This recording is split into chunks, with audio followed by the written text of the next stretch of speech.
Using math, we answered all the hard questions, figured out how many cards to play, what types, and more. But deck design, like any other craft, is as much science as it is an art. Allow me to paint a scene. It's Friday night and it's the grand debut of your new deck at the LGS. Here it comes. You're gonna do the thing, win the game, go on, shuffle up and play, and rule the world from there. But game after game, you keep fine hands and you resolve some spells, but it's never quite enough because you forgot. A deck list is always just a guess, a hypothesis. The one thing you don't do, that you should be doing, is testing your deck more. But not at the table, and definitely not online at a blurry spell table match, but testing during design through goldfishing. You all know what goldfishing is. You shuffle up, rip 7 cards, and play out your turns against nobody. And a lot of players ask, how do you account for your opponent's removal or their board states? And how can I test my deck in the absence of other simulated players? Frankly, those are the wrong questions to be asking from goldfishing. The number one problem I see with players who goldfish during deck design is they are trying to solve too many problems at once. The land base isn't even tuned to the cost ratios of the spells. The game plan doesn't have enough payoffs. The payoffs aren't even the right ones. In design, it's incredibly difficult to address every problem at once when it's much easier to resolve key decisions then move on to the rest. And today's video is a breakdown of my 2-phase goldfishing method, but before we dive into the goldfishing process, we have to understand the principle behind proactivity.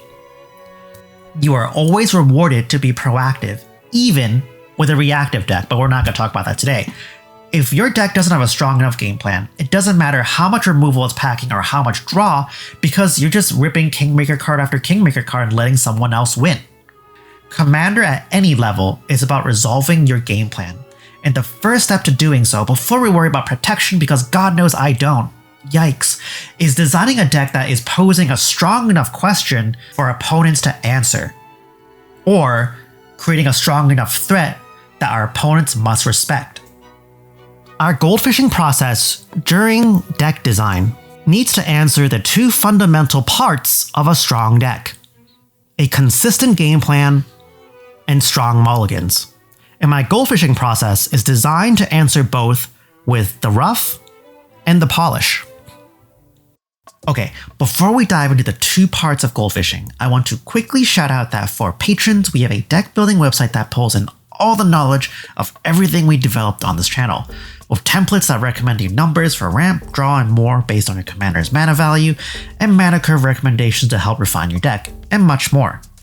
As of this video, there's also a goldfishing experience that lets you mark cards you like or you potentially want to cut as you goldfish, so when you go back to your deck list, it's also easier to remember. Or you can mark it while you're deck building and test it during your goldfishing. Everything you learned today can always be applied yourself, but it also just makes your life a lot easier if you just joined the Patreon and used all the features. Alright, back to the video. The first phase of goldfishing is the rough, because for the artists in the room, you're essentially sketching out the deck or roughing it out. The goal of this process is to test the most important part of your deck, the game plan. And during this process, we are focusing on the following questions. Is the game plan good enough? Does your commander work the way you think it does? Commanders often read one way, but secretly play another way once you goldfish and experience it. And how does your commander relate to your game plan? Does it need more setup? Does it come at the right time during the curve, or is it actually better later in the game? I know there's so many different questions you could ask, and there's no need to write it all down because the rough is very simple. You are simply goldfishing and tuning your deck until the game plan is smooth. For this phase of deck building, the most important part is to rough out the space you have in your deck dedicated to your plan, which by my template system is something like 27 cards. Then within those 27 cards, pick your main payoffs and enablers. Watch my engine building video to learn more. And also, very crucial, pick your meme cards you know you need to play in this deck. By picking your enablers, payoffs, and pet cards that you absolutely want to play, that forms the infrastructure around the plan. Game plans are a complex subject which we aren't going to focus on today, and it's also unreasonable to expect that you'd get it right on the first try. One of the biggest issues I see with deck builders is getting married to their cards too early. I know you like them, but maybe hold off on making that big move with your Subaru. I would throw in 8 Arcane Signets and 8 Swords of Plowshares as placeholder cards and just islands that tap for everything. Because at this point of deck building, it doesn't matter what the ramp is, it matters how the deck is flowing. So once you quickly rough out 100 cards, you just mulligan into a hand that looks playable, then try it out. On average, I will recommend you to play up to 6 turns because that should reflect enough of a game. And what you're looking for, even in this ideal situation, is how is the game plan actually executing? Because when you focus just on the play pattern of your cards, like how your enablers tee up your payoffs, how your payoffs convert to finish the game, and where your commander sits within a proactive plan, you can figure out the most important part of your deck, the game plan. For example, if your Spell Slinger Pinger deck doesn't clean the table by turn 6, something is seriously wrong. And this process of roughing it out is here to quickly show you, through goldfishing and playtesting through turns, that you might actually need a lot more cheap spells, or a lot more pingers, or maybe more doublers so you can hit the damage threshold faster. There's so many different ways that this can manifest. That's why the goal is just to hit 100 cards and test until the deck starts to flow. Don't worry about anything else. Don't get precious about the cards in here. Now that our game plan is sound, we replace the placeholder cards and move on to the second phase of goldfishing, which is the polish. The polish is where you're running hands back over and over again, but not playtesting them, which might be weird because why wouldn't you goldfish the rest of the sequence? This comes again from my experience playing CDH. In CDH, we build for stronger mulligans because the game is so compressed. That means that if your deck within its mold of 5 or 4 can have a range of keepable hands like a proactive combo hand or backup hands of hitting Mystic Remora, early Ristic, Esper Sentinel, Mana, etc., you've got game to play. And we're here to play games. Casual Commander is exactly the same without the pressure of being this precise. The most important thing you can do right now is mulligan again and again and see how many hands you can keep out of 10, and also note the hands that you can't keep. Why is it that you can only keep 4 out of 10 hands? Is it because you're playing an Esper deck and your cheap blue-black cards that need to be cast on curve isn't being supported by your majority blue-white lands? Is it because you mulligan into a ton of hands full of payoffs but not enough enablers? For the polish, seeing what hands are keepable are as important as hands that are not keepable and the ones that are in between barely keepable. Because when you take notes on what makes a hand keepable, like a key engine piece, or what makes an atrocious hand keepable like looters to simulate your draws, then we can be more precise about how to tune a deck. We know the game plan is sound, now it's about maximizing how often it works. You keep polishing the deck until you're keeping 6 or 7s on average, and they're consistently delivering on the game plan you want. You keep going until you start playtesting hands and you're going like, oh my god, this deck is good. That's how you know you hit it. Now, there is a drawback to this method, or one thing it doesn't test that I know all of you are thinking about right now. What about interaction? As you know, goldfishing is a solo activity. Your hands are played against nobody. There's no board wipes, no counter spells, and no pressure, which means it structurally cannot tell you whether you have enough removal or interaction.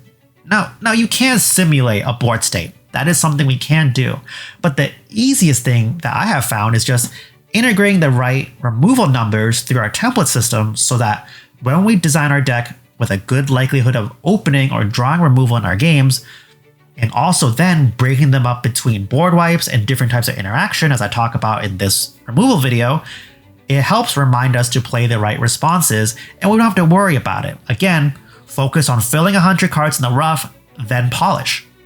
And when it comes to goldfishing, the only thing you need to keep in mind is thinking about during the polish, what happens if your game plan gets interacted with? What is the fallback? How important are your key pieces? And if they are important, let's add protection spells and how it should be sequenced on your turns.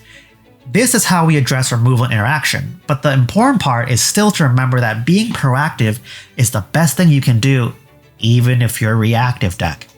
And the other thing that I've highlighted here is also this process you can repeat again and again. You rough it out, polish, rough it out again, test out the game plan, see what changed, polish again, until it's good enough for you. I use this process because it's honestly the best way for me to take a theoretical list into a smooth playable deck that does a thing.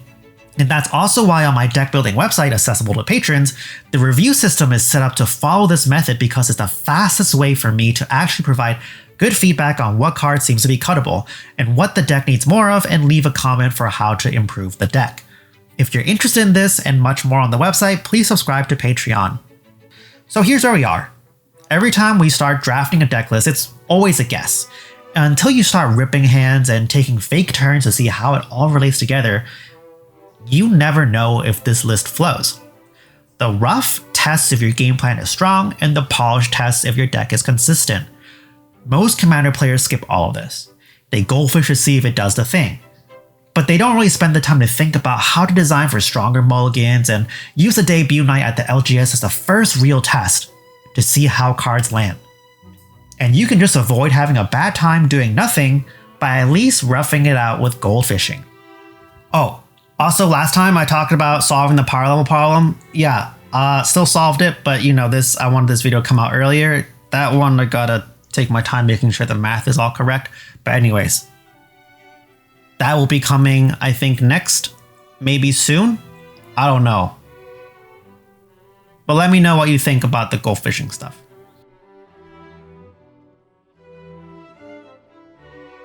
I gotta be real, this video doesn't hit for me. The game can go so many different ways. What is goldfishing gonna teach you about how your deck works? So let's say your opponent plays like an Underworld Breach, right? And if you don't have a Swan Song, you lose. Which is why, instead of trying to simulate all this stuff, I just always have like a Swan Song and like a couple other cards on top. So every time an opponent goes Underworld Breach, I'll always be like, oh, what, look over there? Silence. All right, okay, that's my secret tip for y'all. You probably should just jump to the end every time because I got the tricks for you. You don't have to watch like 15 minutes of yapping. Okay, I gotta show like 2 videos, so watch this one. It's about value or something like that. I don't know, who cares? And then we got another one here, and then we have another video here. Maybe you like it, maybe you don't. But you know what? All right, it's good to see y'all. I'll see y'all next time. You stay safe out there.